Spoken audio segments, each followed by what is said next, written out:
Sapo moderatori përmendi emrat Edi dhe Bia, në fytyrën e Edit u lexua menjëherë shqetësimi. Ai u përkul pak përpara, sikur po përgatitej për diçka të papritur, dhe me një zë të ulët, por plot ankth, tha: "Hajde Medet. Mos ka dalë ndonjë gjë poshtë Jorganit." Ishte e qartë që po e kapte paniku, sepse nata që kishte kaluar duke fjetur me Bian i ishte rikthyer në mendje në atë çast, kur në ekran filluan të shfaqeshin fotot, Edi mezi i shikonte. Syt i lëviznin shpejt, herë nga ekrani, herë poshtë, herë drejt banorëve të tjerë. Trupi i tij ishte i tendosur dhe sikleti i tij ishte aq i dukshëm, sa u ndje në gjithë studion. Ai dukej sikur po lutej që pamjet të kalonin sa më shpejt. Pa u ndalur në detaje që mund ta vinin në pozitë të vështirë, ajo që e bënte situatën edhe më të rëndë për të ishte prania e Dolcës. Edhe pse nuk foli, vetëm fakti që ajo ishte aty, duke parë të njëjtat pamje, e rëndonte shumë Edit.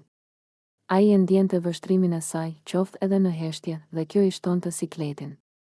Ishte ai lloj turpi që nuk vjen vetëm nga kamerat, por nga ndërgjegjja dhe nga ndjenjat e pasgjidhura. Edhe banorët e tjerë nuk kaluan pa e vënë re reagimin e tij. Disa shkëmbyen shikime mes tyre, të tjerë buzëqeshën lehtë, sepse ishte e qartë që Edi nuk ndihej as pak rehat.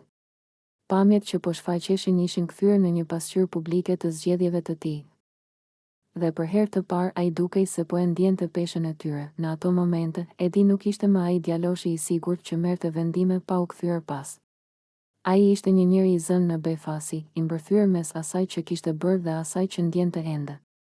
Sikleti, nervozizmi dhe frika se mos pamjet shkonin më tej u përzien në një gjendje të vetme, duke e bërë atë të dukej i vogël përballë gjithë situatës. Ky moment tregoi qartë se historia me Bian dhe ndjenjat për Dolcën nuk ishin thjesht kapituj të mbyllur. Për Edit, çdo imazh i shfaqur në ekran ishte një kujtesë se brenda shtëpisë asgjë nuk harrohet dhe se çdo veprim, herët avon,